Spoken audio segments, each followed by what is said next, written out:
Breaking news చూస్తున్నాం. సిబిఐపై fire అయ్యారు BRS MLC కవిత. CBI custody ముగియడంతో మరోసారి ఢిల్లీ రౌస్ అవెన్యూ కోర్టు ముందు కవితను హాజరుపరిచారు.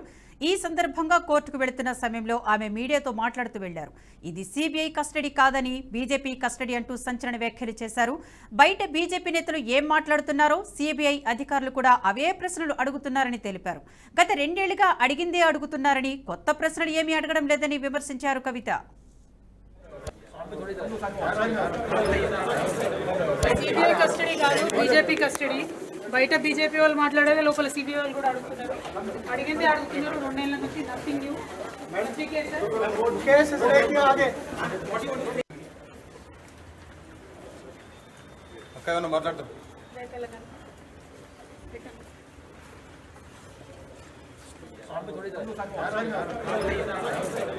సిబిఐ కస్టడీ కాదు, బీజేపీ కస్టడీ. బయట బీజేపీ వాళ్ళు మాట్లాడేది లోపల సిబిఐ వాళ్ళు కూడా అడుగుతున్నారు. అడిగింది అడుగుతున్నారు. 2 ఏళ్ల నుంచి నథింగ్ న్యూ.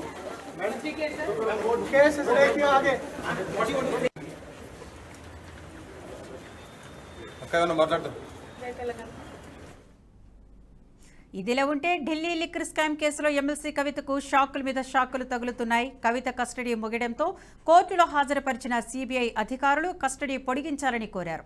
దీంతో కవిత జ్యుడిషియల్ కస్టడీని ఈ నెల 23 వరకు పొడిగించింది ఢిల్లీ రౌస్ అవెన్యూ కోర్టు. దీంతో కవితను తీహార్ జైలుకు తరలించారు పోలీసులు.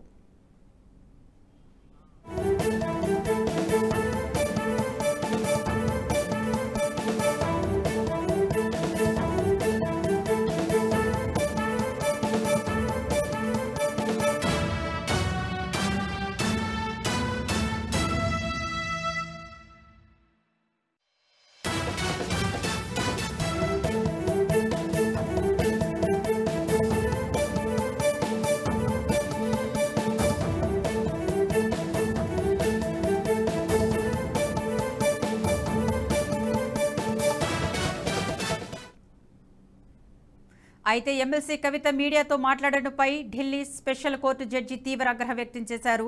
మరోసారి మీడియాతో మాట్లాడొద్దని కవితకు వార్నింగ్ ఇచ్చారు. మరోవైపు కవిత విచారణకు సహకరించడం లేదని కోర్టుకు తెలిపింది సిబిఐ. విచారణను తప్పుదోవ పట్టించేలా ఆమె సమాధానం చెప్పారని, ఆధారాలు ధ్వంసం చేశారని చెప్పారు సిబిఐ అధికారులు. కొన్ని ప్రశ్నలకు కవిత సమాధానమే చెప్పలేదని, ఆమె బయటకు వస్తే సాక్షులను, విచారణను ప్రభావితం చేస్తారని తెలిపింది సిబిఐ.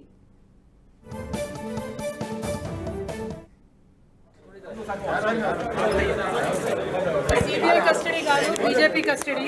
బయట బీజేపీ వాళ్ళు మాట్లాడేది లోపల సిబిఐ వాళ్ళు కూడా అడుగుతున్నారు. అడిగింది అడుగుతున్నారు. 2 ఏళ్ల నుంచి నథింగ్ న్యూ.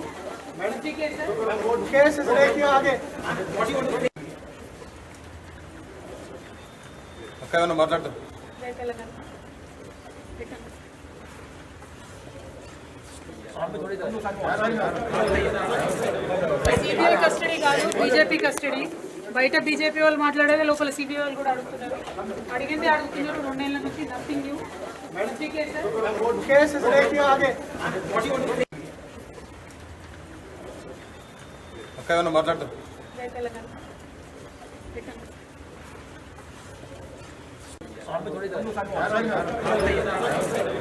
సిబిఐ కస్టడీ కాదు, బీజేపీ కస్టడీ. బయట బీజేపీ వాళ్ళు మాట్లాడేది లోపల సిబిఐ వాళ్ళు కూడా అడుగుతున్నారు. అడిగింది అడుగుతున్నారు. 2 ఏళ్ల నుంచి నథింగ్ న్యూ.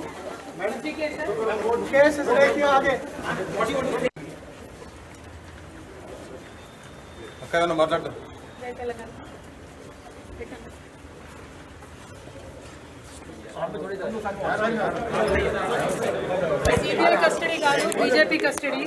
బయట బీజేపీ వాళ్ళు మాట్లాడే బ్రేకింగ్ న్యూస్ చూస్తున్నాం. సిబిఐపై ఫైర్ అయ్యారు బీఆర్ఎస్ ఎమ్మెల్సీ కవిత. సిబిఐ కస్టడీ ముగియడంతో మరోసారి ఢిల్లీ రౌస్ అవెన్యూ కోర్టు ముందు కవితను హాజరుపరిచారు. ఇక ఇదే అంశానికి సంబంధించి మరింత సమాచారాన్ని మా ఎగ్జిక్యూటివ్ శివప్రసాద్ ఫోన్లో అందిస్తారు. శివప్రసాద్, చెప్పండి. ఢిల్లీ లిక్కర్ స్కామ్ కేసులో ఎమ్మెల్సీ కవితకు షాకుల మీద షాకులు తగ్గుతున్నాయి. నేటితో కస్టడీ ముగిసింది. దీనికి సంబంధించిన అప్డేట్స్ ఏంటి? విద్య ప్రధానంగా 3 రోజుల సిబిఐ కస్టడీ ముగిసింది నిన్నటితో. అందువల్ల ఈ రోజు ఆమెని రౌస్ అవెన్యూ కోర్టులో హాజరుపరిచారు. కోర్టు ఆదేశాల మేరకు హాజరుపరిచిన తర్వాత కోర్టు ఆమెకి 23వ తేదీ వరకు జ్యుడిషియల్ కస్టడీ విధించారు కవితకి. ఈ జ్యుడిషియల్ కస్టడీ 23వ తారీఖు వరకు ఉంటుంది. అలాగే ఈడీకి సంబంధించినటువంటి జ్యుడిషియల్ కస్టడీ కూడా 23వ తారీఖు వరకు ఉంది. కాబట్టి 23వ తేదీ తర్వాత ఆమె పరిస్థితి ఏంటి అనే అంశం మీద కోర్టు నిర్ణయం తీసుకుంటుంది. లేకపోతే రేపు అంటే మంగళవారం నాడు కవిత యొక్క పిటిషన్ మీద అంటే రెగ్యులర్ బెయిల్ పిటిషన్ మీద రౌస్ అవెన్యూ కోర్టులో వాదనలు జరగబోతున్నాయి. రేపు ఉదయం ఆమెను కోర్టుకు హాజరుపరుస్తారు. హాజరుపరిచిన తర్వాత ఆమెకు సంబంధించినటువంటి రెగ్యులర్ బెయిల్ మీద వాదోపవాదాలు జరుగుతాయి. అయిపోయిన తర్వాత కోర్టు దాని మీద డెసిషన్ తీసుకునే అవకాశం ఉంది. ఇది ఇప్పుడు ఉన్నటువంటి కవిత యొక్క పరిస్థితి. అయితే కవిత ప్రతిసారి కోర్టుకు అటెండ్ అయినప్పుడల్లా మీడియాతో మాట్లాడడం లేదా సెల్ ఫోన్ లో ఎవరో మీడియాకు సంబంధించినటువంటి వాళ్ళు ఎవరైనా షూట్ చేయడం, దాంట్లో ఆవిడ రకరకాల వ్యాఖ్యానాలు చేయడం, ఇవన్నీ కూడా కోర్టు దృష్టికి తీసుకెళ్లినప్పుడు కోర్టు కవితను సీరియస్ గా వార్నింగ్ ఇచ్చింది. ఇంకోసారి ఇట్లా జరిగితే మేము చాలా సీరియస్ గా యాక్షన్ తీసుకోవాల్సి వస్తుంది అని చెప్పి ఆమెని హెచ్చరించింది. ఇప్పుడు ఇందాక కోర్టులో హాజరుపరచడానికి ముందు ఆమె మాట్లాడినప్పుడు అడిగిన ప్రశ్నే మళ్ళీ అడుగుతున్నారు, 2 ఏళ్ల నుంచి అదే ప్రశ్న అడుగుతున్నారు, ఇది జ్యుడిషియల్ కస్టడీ కాదు బీజేపీ కస్టడీ అని ఇట్లాంటి తీవ్రమైనటువంటి వ్యాఖ్యలన్నీ కూడా చేశారు. సో అవన్నీ కూడా కోర్టు చాలా తీవ్రంగా పరిగణించింది వాటన్నింటినీ కూడా. అందువల్ల ఆమెను చాలా గట్టిగా వార్నింగ్ ఇచ్చింది. ఆయన నుంచి ఎట్టి పరిస్థితుల్లోనూ దీనికి సంబంధించి మీడియాతో ఎవరితో కూడా మీరు మాట్లాడడానికి వీల్లేదు అని చెప్పి చాలా కఠినమైనటువంటి ఆంక్ష పెట్టింది ఆ కవిత మీద. అందువల్ల రేపు కోర్టులో హాజరుపరిచినప్పుడు కూడా ఆమెకు సంబంధించి మీడియాతో మాట్లాడడం కానీ లేకపోతే ఎవరితోనన్నా సెల్ ఫోన్ లో రికార్డ్ చేసే వాళ్ళు ఎవరితోనన్నా చెప్పడం కానీ ఇటువంటివన్నీ కూడా జరిగే అవకాశం లేకుండా అటు ఈడీ కానీ ఇటు సిబిఐ కానీ అందరూ కూడా పటిష్టమైనటువంటి చర్యలు తీసుకుంటున్నారు. ఎవరితో మాట్లాడకుండా రేపు ఆమెను మళ్ళీ కోర్టులో హాజరుపరుస్తారు ఆమె రెగ్యులర్ బెయిల్ పిటిషన్ కోసం. దీని మీద ఏం జరుగుతుందనేది చూడవలసినటువంటి పరిస్థితి ఉంది. విద్య అంటే సిబిఐ వాదన ప్రకారం చూస్తే ఈవిడ ఇప్పటికి కూడా కేసును తప్పుదో పట్టిస్తున్నారు, విచారణకి సహకరించట్లేదు అంటున్నారు. వాళ్ళ వాదన ప్రకారం చూస్తే ఇప్పట్లో బెయిల్ వచ్చే అవకాశం కనిపించట్లేదు కదా.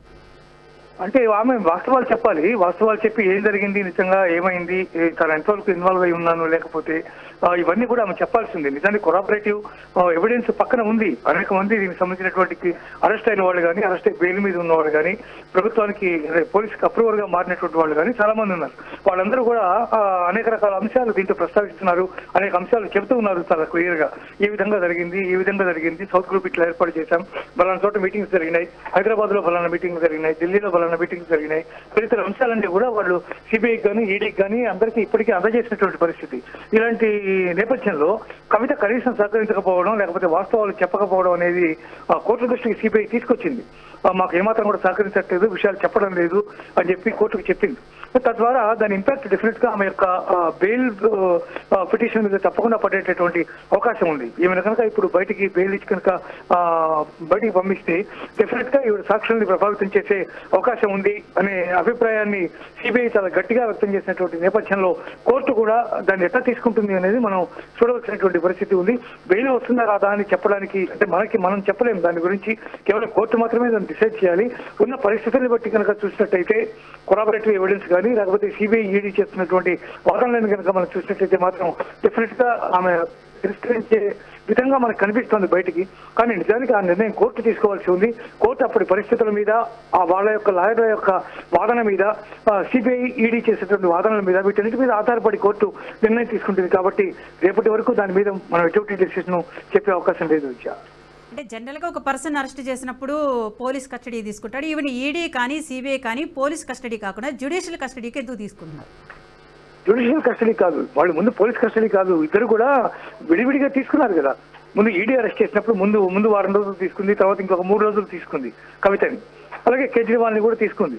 ఇవన్నీ కూడా అవన్నీ జ్యుడిషియల్ కస్టడీకి పంపించడానికి ముందు ఖచ్చితంగా విచారణ చేయడానికి, ఇంట్రాగేట్ చేయడానికి సిబిఐ కానీ ఈడీ కానీ డెఫినెట్ గా తమ కస్టడీకి తీసుకుంటాయి. అలా ఈడీ కస్టడీకి తీసుకుని 10 రోజుల పాటు విచారించింది కవితని. ఆ తర్వాత సిబిఐ మొన్న కస్టడీకి అడిగింది, 3 రోజుల పాటు విచారించింది. కానీ సిబిఐ కస్టడీలో ఉన్న 3 రోజుల్లో ఆమె నుంచి ఎటువంటి సమాచారం రాలేదనేది సిబిఐ ఇస్తున్నటువంటి సమాచారం. అందువల్ల వీళ్ళు బయటికి వెళ్లకుండా, బయట ఎవరితో మాట్లాడకుండా ఏం చేస్తారంటే వీళ్ళని తీసుకెళ్లి జ్యుడిషియల్ కస్టడీలో అట్టు పెడతారు. దానికి జ్యుడిషియల్ కస్టడీ వేస్తారు. అందువల్ల జ్యుడిషియల్ కస్టడీ వేయడం అనేది ఏమి అది అసాధారణమైనటువంటి చర్య ఏమీ కాదు. అది వీళ్ళ కస్టడీ అయిపోయిన తర్వాతనే జ్యుడిషియల్ కస్టడీకి పంపిస్తారు. వాళ్ళు ఎవరితోనూ మాట్లాడకుండా, ఎవరితోనూ కలవకుండా, లేకపోతే ఎవరితోనూ సమాచారాన్ని ఇటు చేరవేసేటటువంటి అవకాశం లేకుండా, అట్లాగే సాక్షులు ఎవరిని ప్రభావితం చేయడానికి వీలు లేకుండా ఇవన్నీ కూడా మీరు జాగ్రత్తలు తీసుకుంటారు కాబట్టి ఆమెకు సేఫ్టీ కూడా ఉంటుంది కాబట్టి జ్యుడిషియల్ కస్టడీకి పంపిస్తారు. అది జ్యుడిషియల్ కస్టడీ అంటే. కానీ సిబిఐ విచారించింది తమ కస్టడీలో, అలాగే ఈడీ కూడా విచారించింది. ఆవిడ అరెస్ట్ చేసింది సిబిఐ, ఈడీ రెండు చేసినాయి కాబట్టి అవే విచారిస్తాయి. మామూలు పోలీస్ కస్టడీ ఉండదు దానికి. Thank you for the update Sivaprasad.